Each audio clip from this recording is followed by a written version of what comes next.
Bismillah. Assalamualaikum warahmatullahi wabarakatuh. Alhamdulillah nahmaduhu wa nasta'inuhu wa nastaghfiruh wa na'udzu billahi min syururi anfusina wa sayyiati a'malina may yahdihillahu fala mudhillalah wa may yudlilhu fala hadiyalah. Asyhadu an la ilaha illallah wahdahu la syarikalah wa asyhadu anna Muhammadan abduhu wa rasuluhu la nabiyya ba'dah. Ya ayyuhalladzina amanu taqullaha haqqa tuqatih wa la tamutunna illa wa antum muslimun.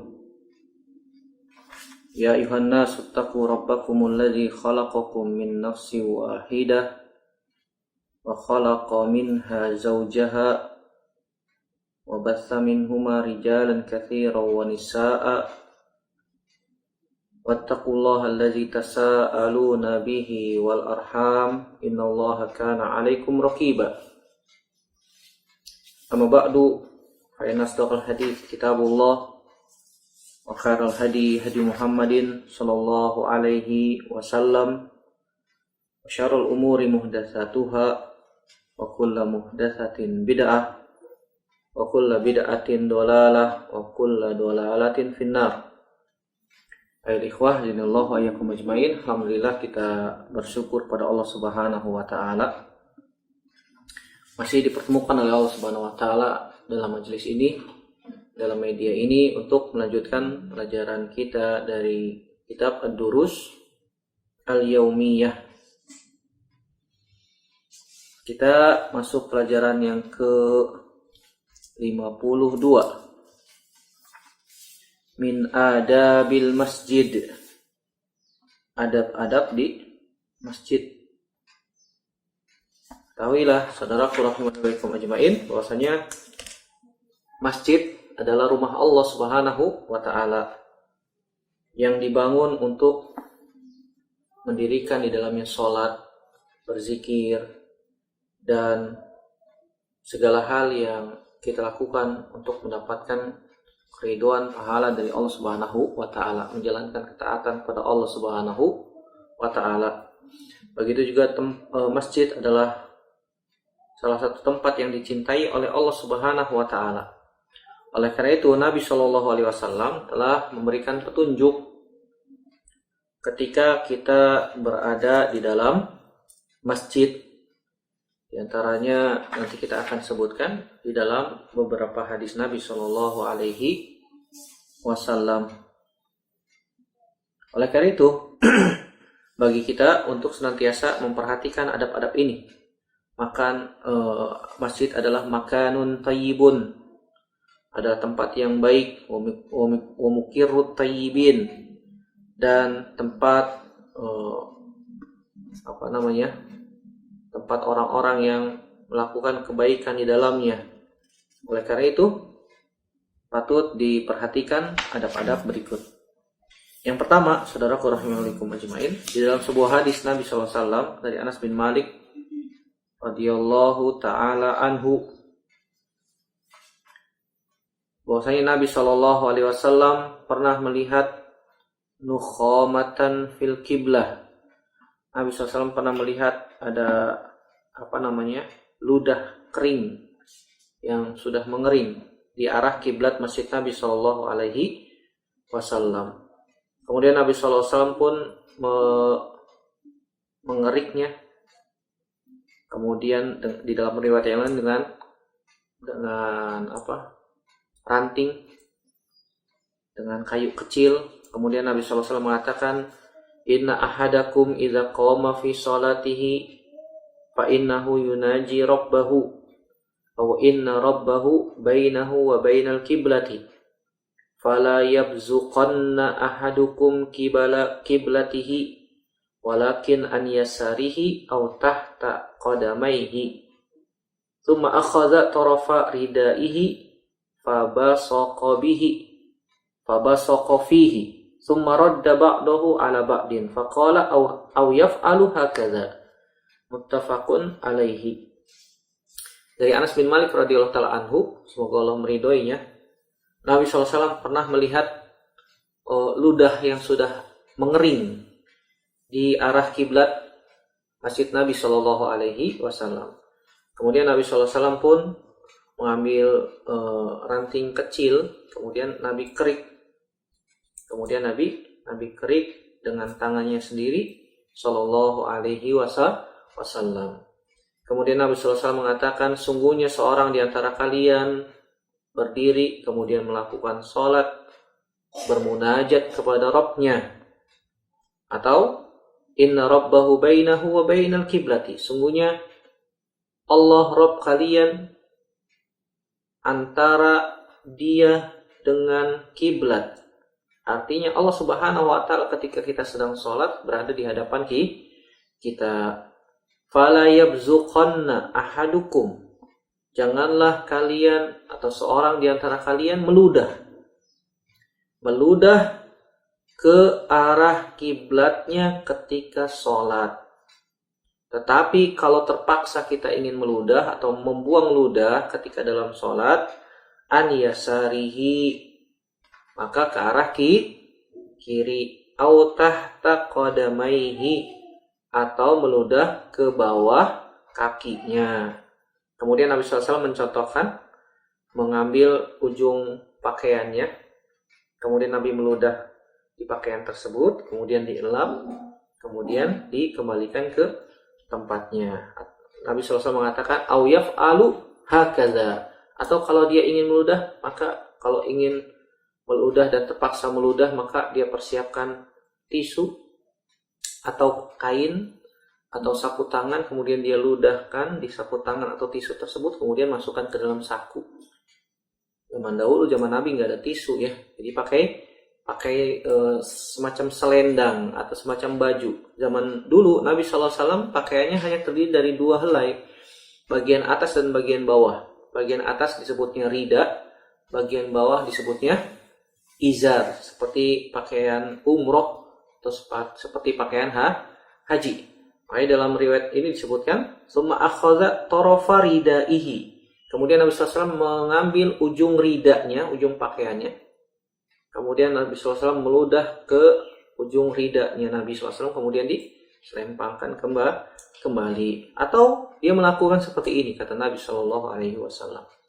Dari sini, dari hadis ini kita bisa ambil faidah bahwasanya larangan an-nahyu anil busaqi fil masajid. Tidak boleh kita meludah di dalam masjid. Wa ala man fa'ala dzalika an yadfana busaqahu. Kalau dia harus meludah ketika di masjid, misalnya ada orang sedang batuk atau sedang flu misalnya, dia harus membuang ludahnya atau kotoran yang ada dalam hidungnya, maka hendaknya dia, Nabi SAW katakan, ketika dulu masjid masih tanah, meludah ke arah kirinya kalau tidak ada orang. Kalau ada orang jangan ludahin orangnya. Jangan ludah ke arah teman kita ya. Atau ke arah bawah kakinya, kemudian digesek dengan tanah. Karena dalam riwayat yang lain disebutkan bahwasanya meludah di dalam masjid itu termasuk khoti'ah, termasuk dosa, dan kafarohnya, penghapus dosanya adalah dengan menguburkan ludah tersebut dengan tanah. Ini zaman Nabi SAW ketika masjid masih berupa lantainya masih tanah. Nah, kalau zaman kita masjid sudah pakai keramik, sudah pakai marmer dan seterusnya, tentu saja kita nggak boleh meludah ke bawah. Apalagi pakai karpet tebal, waduh, bisa dimarahin sama DKM tuh. Atau meludah ke arah kiri, enggak. Tidak diperkenankan zaman sekarang karena masjid sudah pakai keramik atau pakai karpet. Maka hendaknya kalau kita dari rumah sudah merasakan batuk atau kurang sehat dan sering keluar dahak dari mulut kita, maka siapkan tisu. Kalau kita ingin ke masjid, siapkan tisu atau siapkan sapu tangan. Dikhawatirkan nanti ketika kita sedang sholat, maka dahak itu keluar atau kita batuk yang mengeluarkan dahak, maka kita bisa buang dahak tersebut dengan mengambil tisu atau sapu tangan yang kita sudah siapkan di saku. Ustadz, itu gerakannya membatalkan sholat atau tidak? Tentu saja tidak. Para ulama menjelaskan bahwasanya ini gerakan-gerakan ringan. Gerakan ringan itu tidak membatalkan sholat. Seperti misalnya ada orang yang sholat, kemudian dia berjalan ke depan 1 langkah atau 2 langkah mendekati sutro. Ini termasuk masih dalam kategori gerakan ringan.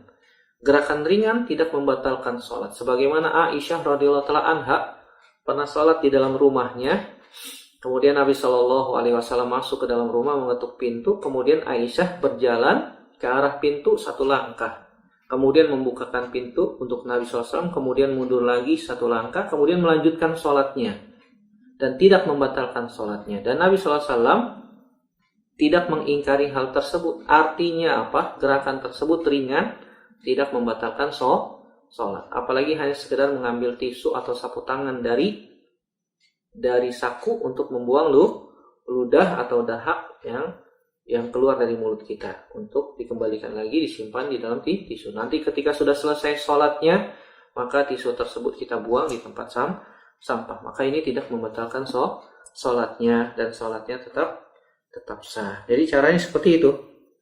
Maka jangan sampai kita meludah ke arah kiblat atau meludah di dalam masjid. Kemudian dari hadis ini juga bisa kita ambil pelajaran bahwasanya dilarang kita membuang sampah di dalam masjid. Masjid itu tempat untuk sholat yang harus dijaga kebersihannya. Jangan sampai kita nyampah di dalam masjid. Bahkan kita sering melihat orang tanpa sadar menyampah dalam masjid. Dia nulis pakai pensil, dihapus, terus sisa-sisa hapusannya jatuh ke masjid. Tentu saja ini sampah jadinya ya. Kalau bisa kita kumpulin tuh. Kita kumpulin, kemudian kita masukkan ke dalam saku atau kita wadahkan, masukkan ke dalam tas. Nanti ketika keluar ketemu tempat sampah, maka kita buang sampah tersebut. Atau kita makan apa di masjid kemudian menimbulkan kotoran di dalam masjid. Tentu saja ini tidak layak, tidak patut bagi seorang muslim untuk melakukannya. Kalau kita makan dan menghasilkan sampah, maka sampahnya dirapihkan dan sisa makanannya dibersihkan. Jangan sampai kita mengatakan, Ustadz, karena udah ada marbot, tugasnya membersihkan masjid. Maka jangan seperti itu. Tugas membersihkan masjid bukan hanya tugas marbot, tugas kita semua yang ada dalam masjid. Jangan sampai kita mengandalkan marbot. Kasihan marbot. Masjidnya besar sendirian, gajinya kecil. Udah gitu kita seenaknya nyampah di masjid. Subhanallah. Kasihan ya. Kasihan. Nah, tugas membersihkan masjid tugas kita bersama. Jangan sampai kita menyampah atau mengotori masjid. Kalau bisa kita bantu marbot bersih-bersih masjid. Dengan cara apa ya? Minimal kalau misalnya kita sholat di masjid, menemukan sampah, kita ambil. Kemudian kita buang di tempat sampah. Allahu a'lam bishawab. Kemudian hadis yang kedua, hadis Anas bin Malik radhiyallahu taala anhu, anna Rasulullah sallallahu alaihi wasallam qala al-busaqu fil masjidi khati'atun wa kaffaratuha dafnuha. Muttafaqun alaihi. Kata Nabi SAW, meludah di dalam masjid termasuk dosa. Dan kafarahnya, penghapus dosanya adalah dengan dikuburkannya. Kalau zaman sekarang tentu saja bukan dikubur, tapi dibersihkan. Kalau misalnya seandainya kita sedang batuk tanpa sengaja, atau kita bersin tanpa sengaja, kotoran tersebut jatuh ke lantai, jatuh ke karpet, maka otomatis tidak bisa dikuburkan. Maka kafarahnya ketika itu harus dibersihkan, dengan cara ya kita bisa mengambil tisu atau lap kain lap, kemudian kita lap, kemudian kita cuci dari karpet yang terkena ludah tersebut. Sebagaimana kata Nabi, al-busaqu fil masjid khati'atun wa kafaratuha dafnuha. Maka kafaratnya adalah dibersihkan ludah tersebut. Kemudian hadis yang ketiga, hadis Abu Hurairah radhiyallahu taala anhu, bahwasanya Nabi SAW mengatakan, "Idza ra'aitum man yabi'u aw yabta'u fil masjidi faqulu la arbahallahu tijarataka. Wa idza ra'aitum man yunshidu fihi dallatan faqulu la raddallahu 'alaika." Akhrajahu Tirmidzi wa qala hasanun gharibun wa sahhahahu Al-Albani fi Sahihil Jami'. Kata Nabi SAW, hadis Abu Hurairah radhiyallahu taala anhu, Nabi SAW mengatakan, jika kalian melihat orang yang melakukan transaksi jual beli di masjid, udah tahu tuh masjid, dia melakukan transaksi jual beli, berdagang di masjid, maka katakan kepada orang tersebut, la arbahallahu tijarataka, la arbaha Allahu tijarataka, semoga Allah tidak memberikan keuntungan terhadap jual belimu. Masya Allah, berani gak tuh kita begitu? Kalau kita melihat ada orang yang jual beli, transaksi jual beli di masjid, maka kita katakan, mas, gak boleh jual beli di masjid, haram hukumnya. Di luar transaksinya, silahkan keluar dulu, baru melakukan transaksi. Nabi SAW katakan, kalau kita melihat ada orang yang melakukan transaksi jual beli di dalam masjid, katakan, semoga Allah tidak memberikan keuntungan dalam transaksi jual belimu. Semoga Allah Subhanahu wa taala tidak memberikan keuntungan. Nah, ini sabda Nabi Shallallahu alaihi wasallam. Atau kita nasihatin, mas, nggak boleh jualan di masjid, hukumnya haram. Hukumnya haram. Silakan keluar dulu dari masjid, kemudian Anda melakukan transaksi di luar masjid. Begitu juga teras masjid yang biasa digunakan untuk masjid, untuk sholat, maaf. Teras masjid yang digunakan untuk melakukan sholat termasuk bagian masjid. Seperti misalnya sholat Jumat, kalau sholat Jumat jamaahnya ngebludak sampai di teras masjid, nah itu masuk ke dalam bagian masjid. Atau biasanya di masjid besar ada batas, ditulisnya batas suci. Berarti itu masih bagian apa? Bagian masjid. Maka tidak boleh melakukan transaksi jual beli di masjid tersebut. Ustadz, kalau kita beli online pakai HP di masjid, kan pakai HP Ustadz, maka kita katakan tetap itu transaksi jual beli. Walaupun pakai online ya, jual beli online kan banyak sekarang. Ada inilah, ada itulah. Kita di masjid buka-buka HP, ngeliat-ngeliat barang di toko online di HP tersebut, kita beli kemudian transaksi, uangnya ditransfer pakai mobil banking yang ada di HP tersebut. Maka itu termasuk transaksi jual beli walaupun pakai HP. Maka tetap tidak boleh. Tidak boleh. Kalau mau transaksi harus di luar, walaupun pakai HP.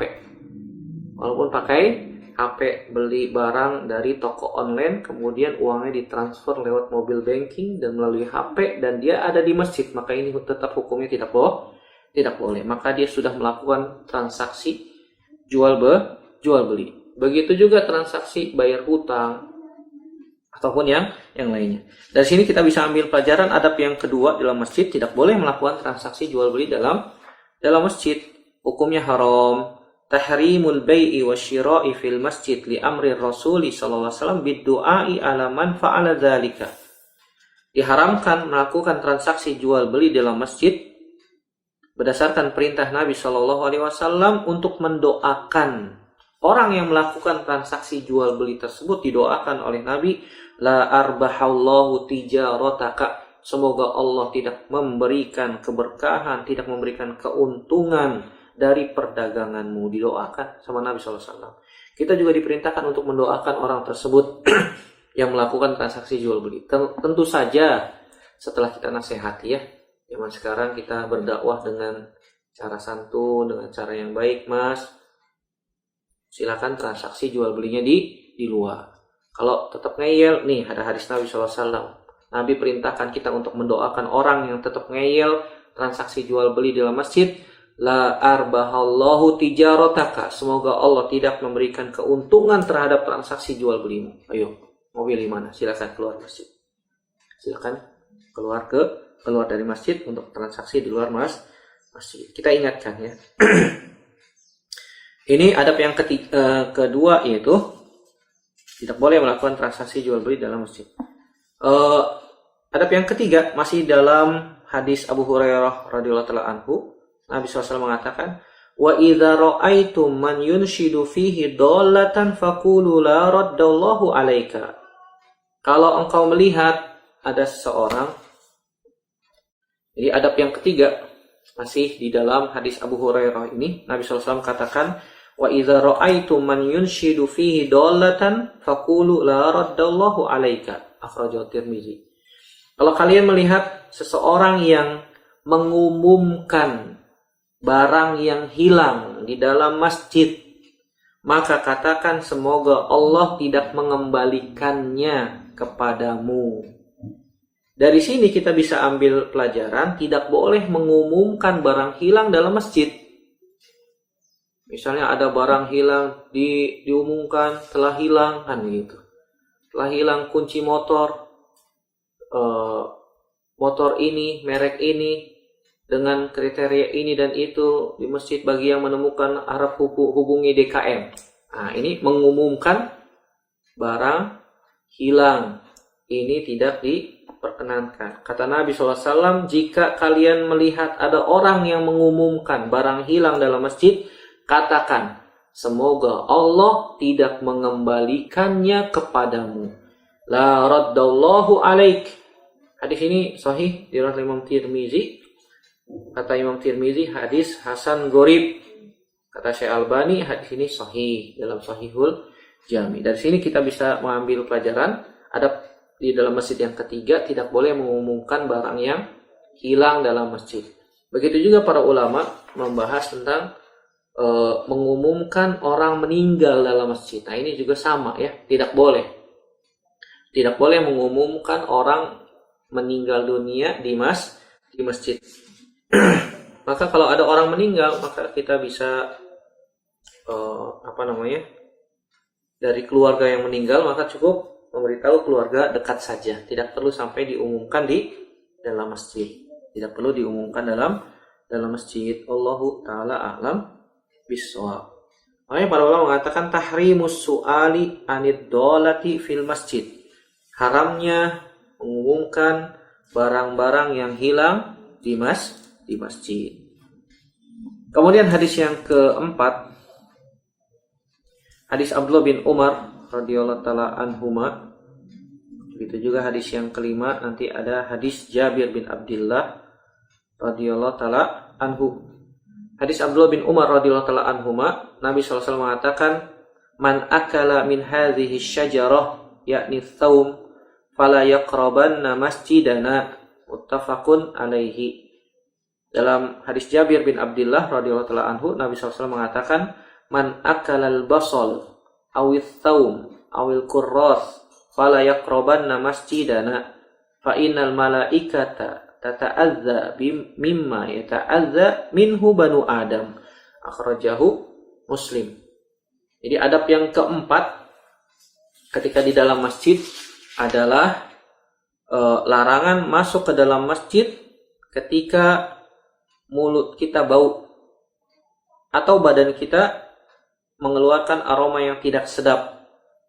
Mulut kita mengeluarkan aroma yang tidak sedap atau badan kita beraroma tidak sedap. Kata Nabi SAW dalam hadis Abdullah bin Umar, barang siapa yang makan dari pohon ini, maksudnya pohon bawang, maka jangan dekati masjid kami. Hadis ini diriwayatkan Imam Bukhari dan Imam Muslim. Kata Nabi, jangan dekati masjid kami, ini ancaman. Maka larangan masuk ke dalam masjid bagi yang setelah makan makanan yang mengandung aroma yang tidak sedap. Nabi SAW katakan basal, saum, bawang merah, bawang putih, ataupun yang lainnya. Tentu saja ketika makan bawang dalam keadaan mentah ya, ini makan mentah, tentu saja aromanya lebih kuat daripada ketika makan bawang yang sudah dimasak, yang sudah menjadi bumbu, maka tentu saja aromanya berbeda. Nah, ketika kita makan sesuatu yang kalau kita makan mengeluarkan aroma tidak sedap, maka Nabi SAW melarang masuk masjid sampai aroma tersebut hilang. Dalam hadis Jabir bin Abdullah radhiyallahu ta'ala anhu disebutkan alasannya oleh Nabi SAW, fa innal malaikata tata'adza mimma yata'adza minhu banu Adam. Karena malaikat merasa terganggu sebagaimana manusia juga terganggu dengan aroma yang tidak sedap. Dengan aroma yang tidak sedap. Ustaz, kalau habis makan makanan yang disebutkan tadi, bawang ataupun yang sejenisnya, tapi tidak mengeluarkan aroma, bagaimana? Karena ilatnya di sini adalah mengeluarkan aroma. Jadi kalau misalnya bawang tersebut sudah diolah, sudah dimasak sedemikian rupa sehingga tidak mengeluarkan aroma yang tidak sedap, maka tentu saja ilatnya hilang. Hilang. Maka boleh ya, boleh, tidak ada masalah. Karena ilatnya di sini adalah bau, mengeluarkan bau. Begitu juga makan makanan yang bisa mengeluarkan bau tidak sedap, maka ini tentu saja dilarang. Begitu juga kalau misalnya badan kita mengeluarkan aroma yang tidak sedap, maka dihilangkan bau tersebut. Apakah bau badan kah, bau apakah, dan seterusnya. Apalagi kalau misalnya orang tersebut merokok, dan merokok itu mengeluarkan aroma tidak sedap, bahkan sampai ke baju-bajunya, subhanallah. Maka orang yang merokok itu sebenarnya dilarang oleh Nabi SAW untuk masuk ke dalam masjid. Kenapa? Karena mengeluarkan aroma yang tidak sedap. Maka perhatikan bagi orang-orang saudara kita yang masih merokok, maka berhentilah merokok. Karena merokok itu diharamkan dalam agama kita, karena dia termasuk khabis, termasuk benda yang merugikan tubuh. Dokter, ulama, dunia sepakat bahwasanya rokok itu merugikan tubuh. Nggak ada orang mau ngerokok baca bismillah, nggak ada. Coba tanya survei dari 1.100 orang yang merokok, Mas pernah nggak merokok baca bismillah? Kalau merokok itu baik, tentu saja dia akan mulai baca bismillah. Dan kalau rokok itu baik, maka dia akan mengajarkan ke anak-anaknya. Coba tanya kepada orang yang merokok, pernah nggak ngajarin anaknya, balita, untuk merokok? Nah, cara merokok begini nih, diajarin sama bapaknya, masukin ke dalam mulut, nyalain api, ini silakan coba. Ini menunjukkan nggak baik. Nggak ada orang tua ngajarin anaknya untuk merokok. Tata cara merokok dari balita nggak ada. Ini menunjukkan rokok itu tidak baik. Rokok itu tidak baik. Kalau rokok itu baik, tentu saja sudah diajarkan ke anak-anak. Dan orang tua tidak akan ridho melihat anaknya merokok. Itu menunjukkan rokok itu tidak baik. Dan rokok itu mengeluarkan aroma yang tidak sedap, bahkan menempel di tubuh, di baju, dan seterusnya. Ketika dia masuk ke masjid, bau rokok itu tubuhnya, bau rokok itu bajunya, sehingga masuk ke dalam larangan ini. Maka malaikat merasa terganggu, malaikat aja terganggu. Sebagaimana manusia juga merasa terganggu dengan aroma tersebut, maka dijauhkan. Bahkan Nabi katakan, fala yaqrabanna masjidana.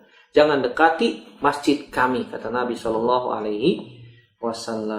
Jadi adab yang keempat adalah diusahakan kita masuk masjid dalam keadaan aroma kita baik, bau mulut kita baik. Makanya Nabi anjurkan untuk sikat gigi atau bersiwak untuk menghilangkan aroma tidak sedap dari mulut.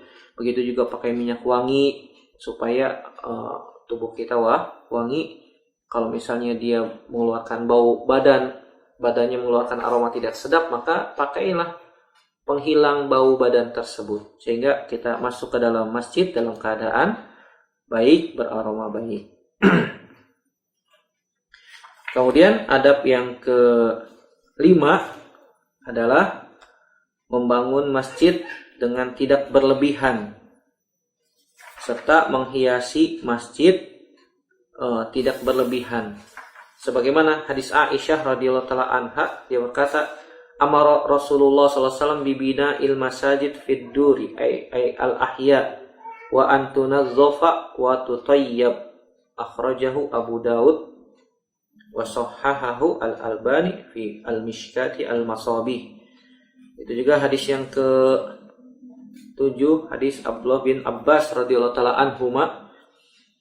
Dia berkata, Nabi SAW bersabda, ma amartu bitasyidil masajid aku tidak memerintahkan untuk berlebih-lebihan dalam membangun masjid. Artinya tidak terlalu tinggi masjid tersebut. Tidak terlalu tinggi. Rafa'a binaiha wa tatwilihi. Nabi SAW tidak menganjurkan, tidak memerintahkan untuk membangun masjid dengan dinding yang terlalu tinggi, terlalu megah. Nabi SAW tidak menganjurkan hal tersebut. Hadis ini dikeluarkan oleh Imam Abu Daud dalam sunannya. Kemudian yang ke-8, Abdullah bin Abbas mengatakan la tuzakhrifunnaha kama zakhrafatil yahudu wan nasara. Niscaya kalian akan menghiasi masjid itu sebagaimana orang Yahudi dan Nasrani menghiasi gereja-gereja mereka, tempat ibadah mereka. Dari hadis ini kita bisa ambil pelajaran bahwasanya kita ketika membangun masjid tidak boleh berlebihan. Artinya dindingnya tidak perlu terlalu tinggi, besar, megah seperti gereja-gereja. Nabi SAW larang. Begitu juga Nabi SAW anjurkan untuk memberikan wewangian di dalam masjid dan tidak boleh dihiasi dengan berlebihan sebagaimana orang-orang Yahudi menghiasi gereja-gereja mereka. Dan zaman sekarang kita lihat gereja subhanallah dihiasi, ditulis-tulis kaligrafi. Bahkan kita sendiri kalau bacanya susah, ini kaligrafi bacanya apa subhanallah. Bahkan masjid Nabi polos, tidak ada apa-apa. Masjid Nabi polos, itulah sunnahnya. Masjid itu polos, tidak ada hiasan-hiasan yang berlebih-lebihan. Paling di masjid Nabi ada yang hanya dinding biasa. Kemudian ada mimbar, tidak ada tulisan-tulisan, ada Allah, ada Muhammad, tidak ada. Bahkan hukum menyandingkan hiasan Allah dengan Nabi Muhammad SAW seperti ini sejajar, hukumnya nggak boleh. Ini sama saja menyamakan ya. Seakan-akan Allah sama Nabi Muhammad SAW selevel, sama. Ini hukumnya bisa jatuh ke dalam kesyirikan. Maka hendaknya diperhatikan hal tersebut. Tidak perlu dihias berlebihan dan tidak perlu dibangun dengan berlebihan pula. Ini dia beberapa adab-adab di dalam masjid yang bisa kita bahas, yaitu yang pertama tadi apa? Tidak boleh meludah sembarangan, kemudian tidak boleh melakukan transaksi dalam masjid, tidak boleh mengumumkan barang hilang dalam masjid, larangan kita dalam masjid dengan aroma yang tidak sedap, kemudian juga ada larangan kita membangun masjid dan menghiasi masjid berlebihan. Semoga yang sedikit ini bermanfaat untuk kita semua dan bisa kita amalkan dalam memakmurkan masjid Allah Subhanahu wa ta'ala. Yang benar datangnya dari Allah Subhanahu wa ta'ala saja, yang salah murni dari saya pribadi. Kita bertaubat kepada Allah Subhanahu wa ta'ala. Semoga bermanfaat. Aqulu qouli hadza astaghfirullah li wa lakum. Subhanakallahumma wa bihamdika asyhadu an la ilaha illa anta astaghfiruka wa atubu ilaik. Wassalamualaikum warahmatullahi wabarakatuh.